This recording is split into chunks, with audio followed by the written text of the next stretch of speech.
यूँ तो बलूचिस्तान से लाहौर का सफ़र बतौर मुसाफिर चंद घंटों का है, ताहम 64 साल का सियासी सफ़र शायद बहुत तवील है। मैं जब कोयटा से चला तो मेरे हमरा ज़्यादा राह तो सिर्फ कुछ सामान, और वो सामान नहीं जो आपके कंधों या हाथों में किसी हैंड बैग की सूरत में होता है, बल्कि सवालात का बैग, शिकवों का बिस्तर और उम्मीदों का तकिया कि शायद अब इस सफ़र का आगाज़ किसी नए ख्वाब के पेशखेमे के बजाय पुरानी ताबीरों की सूरत में निकल आए। मैं वहाँ से चला तो बलूचिस्तान को छोड़ नहीं, बल्कि बलूचिस्तान को साथ लेकर। मैं बतौर एक बलूचिस्तानी क्या सोचता हूँ, मेरा मसला क्या है और इसके हल के लिए उन लोगों के पास क्या ऐसा प्लान है जो सिर्फ बलूचिस्तान नहीं बल्कि हर बलूचिस्तानी के लिए काबिल कबूल हो। मेरे ज़ाती सवाल मेरे अपने नहीं, बलूचिस्तान के हर उस बाशिंदे के हैं जिसके लफ्ज़ों की गूंज शायद उन्हीं संगलाख पहाड़ों से टकराकर वहीं गुम हो जाती है। लिहाजा कोशिश की है कि उस आवाज़ का ज़रा सा हिस्सा पहाड़ों और बंजर धरती से निकलकर यहाँ भी पहुँचे। हमें बहुत तशवीश है कि अमेरिकी कांग्रेस में करारदाद पेश की गई, मगर एक और करारदाद जो बहुत पहले 23 मार्च 1940 को मंटो पार्क में पेश की गई थी, शायद हम उसको कभी गौर से दोबारा ना पढ़ सके।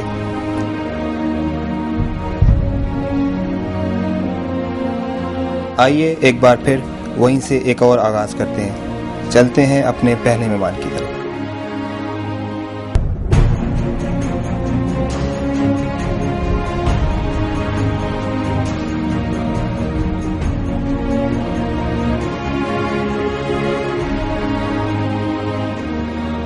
Welcome to my show Bukhari साहब। थैंक यू जी।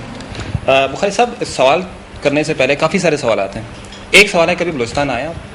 मैं बलूचिस्तान गया, खुशदार, डेरा बुगटी?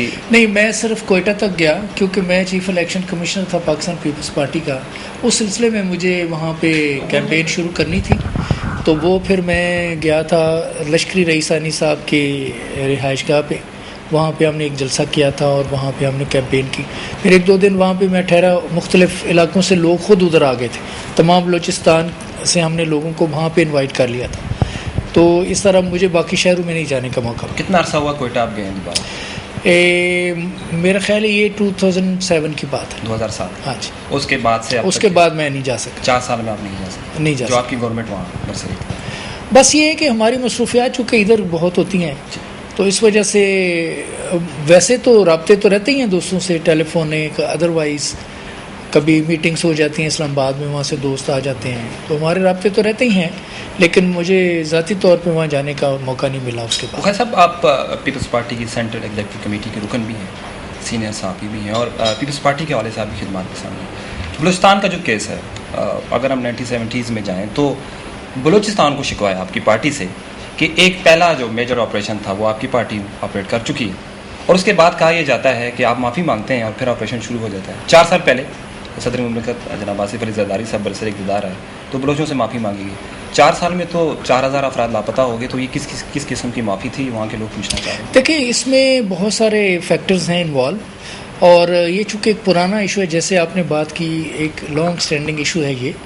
और माफ़ी मांगने का मकसद ये था कि हम फ़राख दिली से ये चाहते हैं, बल्कि आसिफ जरदारी साहब से पहले मोहतरमा जब पाकिस्तान तशरीफ़ लाएँ तो वो कोयटा तशरीफ़ ले गई थी, और वहाँ पर उन्होंने ये कहा था कि हम बलूचों के तमाम मसाइल भी हल करेंगे, जितने उनकी शिकवे शिकायत हैं उनको भी दूर करेंगे जब हमें हुकूमत में आने का मौका मिलेगा। लेकिन चूँकि इश्यूज़ इस तरह से वो गडमड हो गए हुए हैं, दरमियान में एक बड़ा तवील अरसा डिक्टेटरशिप करा और वो तलखियाँ बहुत ज़्यादा बढ़ गई हुई हैं।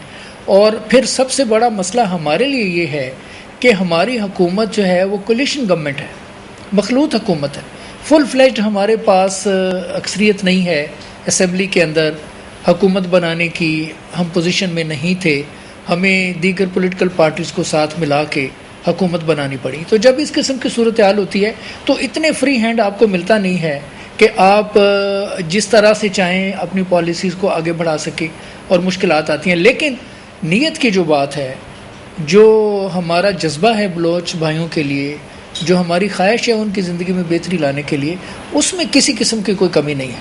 कोयटा की कोई सड़क नहीं बनी है, कई वुज़रा, आपकी पीपल्स पार्टी के वुज़रा से सवाल किया जा सकता है क्या वो अपने हलकों में गए हैं? 110 अरब रुपये तो दे दिए गए हैं, कोई डेवलपमेंट सामने नहीं है। एक तो सवाल ये। दूसरा, आपने जनरल परवेज़ मुशर्रफ का जिक्र किया है, नवाब भुट्टी के कत्ल के हवाले से भी आपने बात की है। उनको तो आप गार्ड ऑफ ऑनर देकर रुखसत कर रहे हैं, बलोचों को क्या मैसेज दे रहे हैं आप? नहीं, देखें, गार्ड ऑफ ऑनर का मामला जो है ना, इस चीज़ को भी लोग ट्विस्ट करते हैं। एक कानून है, मैं आपको थोड़ा सा बता दूं आपके इस चैनल के हवाले से, कि पाकिस्तान का कॉन्स्टिट्यूशन ये कहता है कि कोई भी प्रेसिडेंट जो इलेक्टेड प्रेसिडेंट है वो अगर 3 इयर्स की अपनी टर्म पूरी कर लेता है तो उसको प्रोटोकॉल फिर अवेलेबल होता है।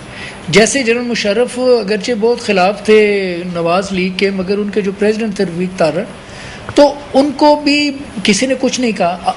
आप देखें, फ़ारूक लगारी के साथ तो हमें बड़ा ही गुस्सा भी था, उनके ऊपर हमारी गवर्नमेंट उन्होंने तोड़ी थी, उन्होंने बेवफाई की थी, बादहदी की थी, उन्होंने गद्दारी की थी दूसरे लफ्ज़ों में पीपल्स पार्टी के साथ। लेकिन पीपल्स पार्टी नहीं उनको कुछ कह सकी कि एक कॉन्स्टिट्यूशन राइट उनको हासिल हो गया इस मुल्क के अंदर, वो 3 साल से ज़्यादा प्रेसिडेंट रहे। तो वो चीज़ जो है, वो जब एक कॉन्स्टिट्यूशन किसी चीज़ की गारंटी करता है या फैसिलिटी देता है, तो जब एक हुकूमत जो कॉन्स्टिट्यूशन की बात करती है हमेशा, जो डेमोक्रेटिक नॉर्म्स को स्ट्रेंथन करने की बात करती है, जो कहती है कि हम कॉन्स्टिट्यूशन को इन लेटर एंड स्पिरिट अपने साथ रखना चाहते हो, वो कॉन्स्टिट्यूशन को वायलेट कैसे करेगी? सही।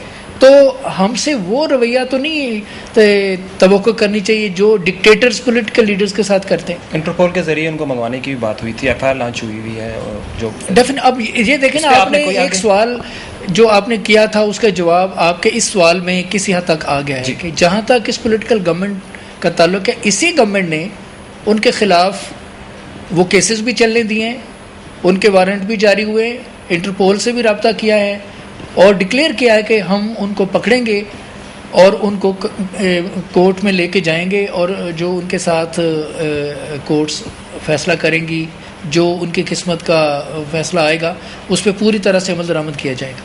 तो ये हुकूमत जो है वो एक हिस्सा जो मैंने अर्ज़ किया है, जिसको बहुत ज़्यादा प्रोपेगेट किया जाता है कि उसको गार्ड ऑफ ऑनर दिया गया, इसका मकसद ये नहीं कि कोई उनकी बड़ी इज़्ज़त आ गई हमारे दिल में या हमने वो सब तलखियाँ भुला दी हैं जो उन्होंने की थी।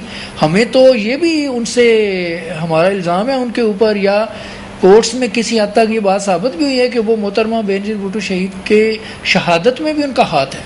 तो हमारे तो वो कोई मतलब हमारे लिए कोई उनकी हमदर्दी हो नहीं सकती, मगर वो मामला जो है उसको रिलेट दूसरी चीज़ों से नहीं करना चाहिए। बलूचिस्तान के साथ जो ज़्यादती उन्होंने की है, जिस तरह से वहाँ पे ऑपरेशंस किए हैं, और ये जो मिसिंग पर्सन की बात है ये उसी दौर से आ रही है। इस दौरे हुकूमत में तादाद में इजाफा हुआ है। देखिए बता रहे हैं, ये तो एक चीज़ है जिसको अभी सरफेस पे लाया जा रहा है। ये अभी देखें ना, जो कोर्ट्स में लोग आ रहे हैं वो कितने कितने बरसों से हैं उनकी कस्टडी में, 1 साल पहले वाले भी आए। तो अभी अगेन मैं वही बात आपसे कर रहा हूँ कि वो सिस्टम जो है या वो फोर्सेस तो पूरी तरह से वहाँ पर मौजूद है ना, जो कंट्रोल उस वक्त संभाले हुए थी। पॉलिटिकल गवर्नमेंट तो अभी वो स्ट्रेंथ ही नहीं हासिल कर सकी कि वो उस तरह से उनको वो कंट्रोल कर सके चीज़ों को। और फिर जो इंटरनेशनल इन्वायरमेंट है, जैसे मैं आपसे कह रहा हूँ कि एक वॉर अगेंस्ट टेररिज्म चल रही है, एक 42 कंट्रीज़ अमेरिका के अलावा नेटो फोर्सेस जो हैं उधर आके बैठी हुई हैं और यूनाइटेड नेशन का रेजोल्यूशन है जिसके तहत आके बैठी हुई हैं, तो उसमें बड़ा मुश्किल हो जाता है कि आप सब चीज़ों को नज़रअंदाज करके इतने ड्रास्टिक स्टेप्स ले सकें जिससे एक बड़ी वाज़ेह चेंज आपको फौरी तौर पे नज़र आए। चेंज आएगी लेकिन वो ग्रेजुअल होगी। इस पे अगर कोई भी बंदा, हमारी पार्टी की सिर्फ बात नहीं है, आप देखें पाकिस्तान की किसी भी पॉलिटिकल पार्टी के पास क्या इसका सलूशन है। हमने तो ये किया जो कि बेस्ट किया जा सकता था कि तमाम पॉलिटिकल पार्टीज़ को हुकूमत का हिस्सा बनाए। जी बुखारी साहब, आपने खुद ही फरमाया कि वो भी आवाम की राय है, जो लश्करी साहब रखते हैं, जो आप फरमा रहे हैं ये भी आवाम की राय है। बलूचिस्तान असम्बली है वो भी बलूचिस्तान के अवाम की नुमाइंदा है। अवाम में एक तासुर पाया जा रहा है, इश्तियाल पाया जा रहा है। मैं वहाँ से आ रहा हूँ, वो जब देखते हैं कि डेवलपमेंट नहीं हुई उनके एरियाज़ में, एजुकेशन पे काम नहीं हुआ, ताहिर महमूद साहब उनको मिनिस्टर बनाया गया, आपने कभी उनसे पूछा है कि आप एज ए सूबाई वज़ीर तालीम आप कितनी डिस्ट्रिक्ट्स में आपने विजिट किए हैं, कितने घूस स्कूलों को सॉर्ट आउट किया है, और जो मुशर्रफ दौर में जो खराफात हो चुकी थी उनको दुरुस्त करने के लिए उन्होंने क्या किया है? जब मिनिस्टर अपने हलकों में से ही नहीं निकलेंगे, जब वो खुजदार, तुरबत, मुस्तंग इन एरियाज़ में या योब में, कुचलाक में, पशीन में नहीं जाएंगे, तो आप समझते हैं कि निचली सतह पर जितने भी आपके इकदाम हैं उन पर अमल दरामद हो सकेगा? मैं फिर उसी तरफ समझता आऊँगा। हूँ कि डेमोक्रेसी के अंदर एक बेस्ट अकाउंटेबिलिटी का तरीका मौजूद है, वो है अवाम की अदालत। जैसे मैंने जिक्र किया कि अभी 1 साल रह गया, 1 साल से भी कम अरसा रह गया जब नए इलेक्शंस होने हैं। इलेक्शंस में उन्होंने अवाम के पास जाना है। अगर वो अवाम उनकी कारकर्दगी से मुतमिन नहीं होंगे तो वो अवाम से कोई हमायत नहीं ले सकेंगे। और सियासत में और जमहूरियत में पनिशमेंट का एक ये बेहतरीन तरीका है कि लोग अगर मुतमिन नहीं है आपकी कारकर्दगी से तो वो आपको रिजेक्ट कर दें, और अगर अवाम मुतमिन है तो वो आपको दोबारा इलेक्ट कर लेंगे। इसी तरीके से मुख्तलिफ सेगमेंट्स होते हैं एक सोसाइटी के अंदर। जब हम अवाम की बात करते हैं तो ज़ाहिर है हर पॉलिटिकल पार्टी क्लेम करती है कि सारे अवाम जो हमारे साथ हैं, तो अवाम के भी मुख्तलिफ सेगमेंट्स हैं। अवाम में बेशुमार लोग हमारे यहाँ में जो हमारे पॉइंट ऑफ व्यू को सही समझते हैं, ऐसे भी दोस्त होंगे जो हमारे पॉइंट ऑफ व्यू से इख्तलाफ रखते हैं। तो अवाम तो हिस्सों में तकसीम है ना, उसका अवाम की राय का इजहार भी होता है इलेक्शन के ज़रिए से। जब इलेक्शन होगा, हम ये समझते हैं कि इससे पहले जो इलेक्शन होता अवाम ने हमारे हक़ में फ़ैसला दिया, उनकी राय हमारे हक़ में थी।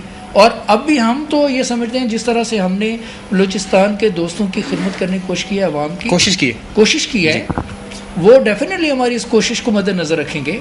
और वो जो नया इलेक्शन आएगा वो उसमें वो फ़ैसला इंशाल्लाह पॉजिटिव सेंस में हम समझते हैं कि हमें मिलना चाहिए। अब ये अवाम अगर मुतमिन नहीं है बकौल आपके, तो वो डेफिनेटली राय की आज़ादी में बिल्कुल उनको कोई कदगन नहीं है, वो आज़ाद हैं बिल्कुल अपनी राय का इजहार करने का, और वो राय का इजहार करेंगे। जी, सैयद सज्जाद बुखारी साहब आप हमारे साथ मौजूद हैं। उन्होंने कहा कि बलूचिस्तान के हालात दुरुस्त करने के लिए, वहाँ के मामला दुरुस्त करने के लिए पीपल्स पार्टी ने कोशिशें की हैं। बुखारी साहब हमारे साथ मौजूद रहेंगे, मिलते हैं एक शॉर्ट से ब्रेक के बाद।